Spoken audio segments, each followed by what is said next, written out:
The Vanishing of Melodee Buzzard.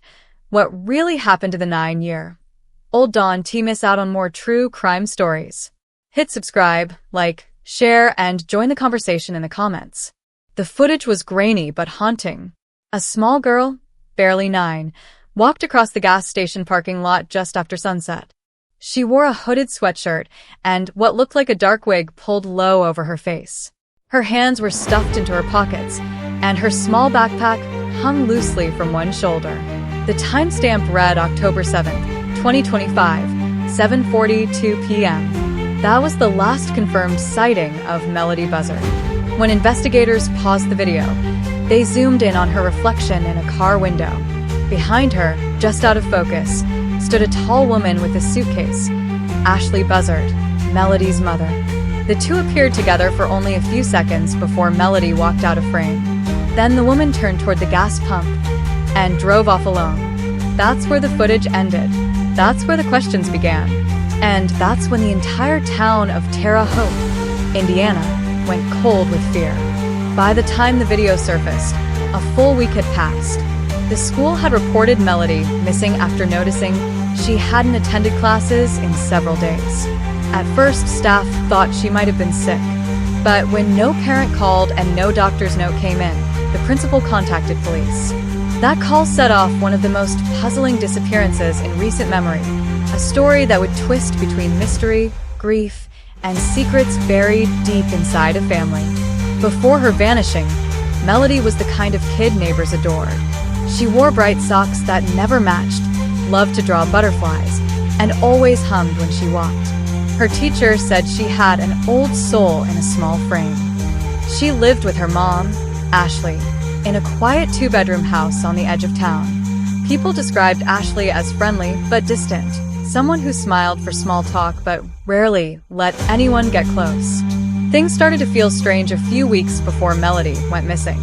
Neighbors noticed Ashley's car gone for long stretches of time. Melodee was sometimes seen alone outside, waiting on the porch after dark.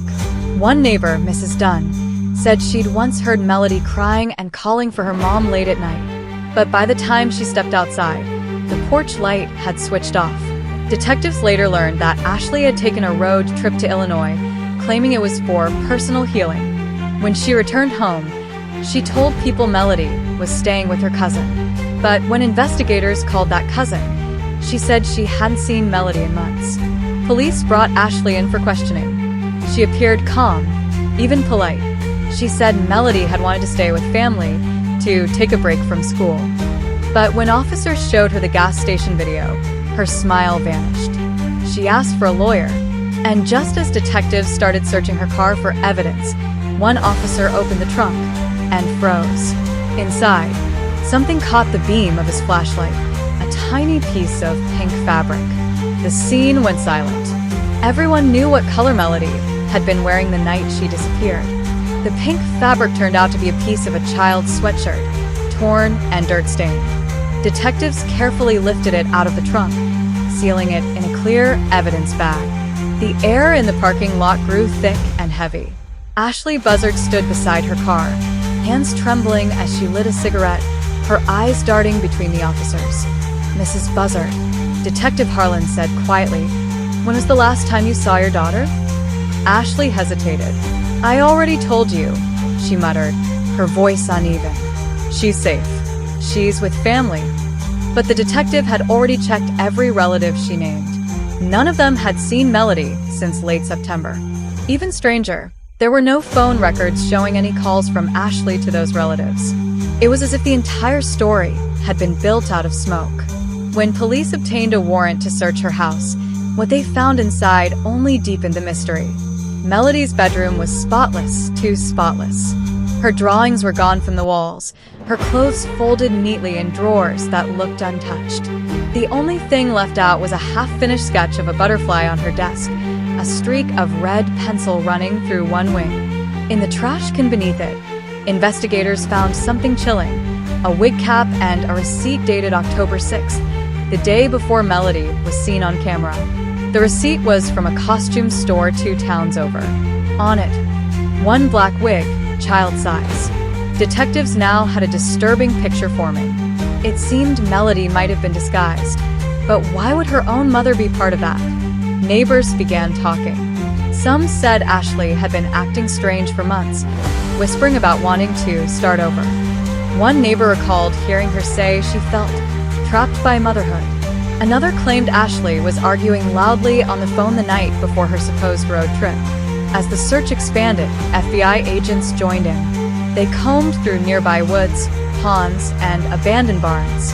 Volunteers held candles at night, holding posters of Melodee's smiling face. The small town buzzed with fear and confusion.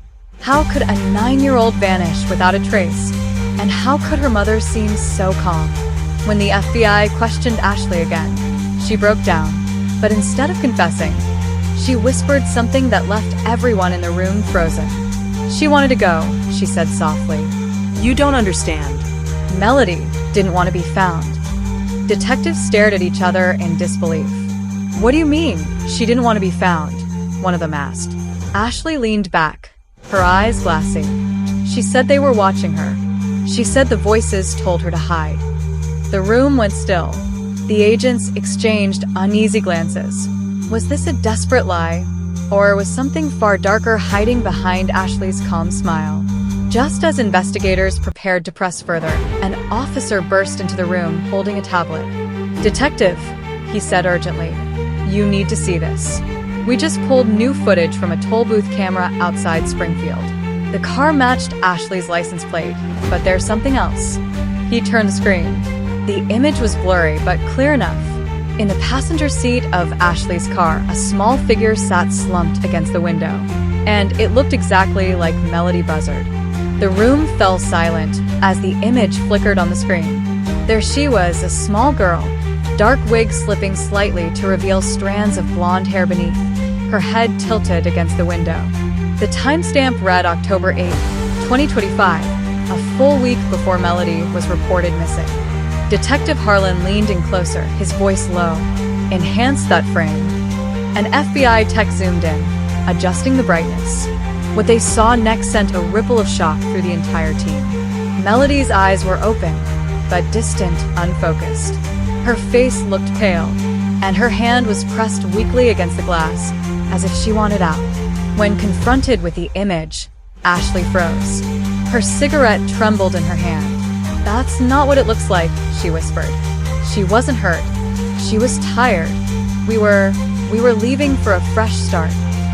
"Where were you going, Ashley?" Harlan asked. She hesitated before replying, her eyes darting between the detectives. "Someplace safe. Somewhere no one would find us." The team moved fast. With the new footage, they traced the car's route through Missouri toward the Ozark backroads. Then the signal vanished. No more cameras, no more sightings. Only endless forest. The following morning, officers, rescue dogs, and drones swept through the dense woodlands off Highway 60.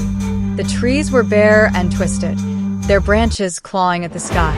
The cold October wind carried the faint scent of rain and pine needles. An officer called out, "Over here." Half buried beneath leaves, searchers found a child's shoe, pink, with a butterfly charm attached. The same kind Melodee was seen wearing in earlier photos. Nearby, there was a discarded juice box and a small stuffed bunny missing one ear. The search team pushed deeper into the woods, calling her name. Melodee, Melodee Buzzard. Hours passed. No response. Just the whisper of the wind and the crunch of dry branches underfoot. Then, one of the dogs stopped suddenly, barking at a shallow ravine. Detectives rushed over. There, partially hidden by a fallen log, was a makeshift campfire, long burned out. Near it, a faded flannel blanket, a half-eaten granola bar, and something written in the dirt. "Don't follow me." Detective Harlan crouched down, tracing the words with his gloved hand. Who would have written that? A child. Ashley, who had been brought to the scene under supervision, suddenly screamed, tears streaking down her face. She was scared. She thought someone was after her. I told her it was just in her head, but she didn't believe me. Who did she think was after her? Ashley shook her head violently. She said the shadow man talked to her at night, that he told her to run. I didn't know she'd actually do it. The agents exchanged uneasy looks. Was this a delusion? Or had someone manipulated Melodee into disappearing? Before they could ask further, an officer's voice echoed from deeper in the woods. "We've got something." Everyone rushed toward the sound. The flashlight beams cut through the darkness as they reached the edge of a small, overgrown cabin. Old, abandoned, its windows boarded up. Detective Harlan's hand tightened around his flashlight. "Search the perimeter," he ordered. As they approached, one of the agents spotted movement inside, a small shadow darting across the floor.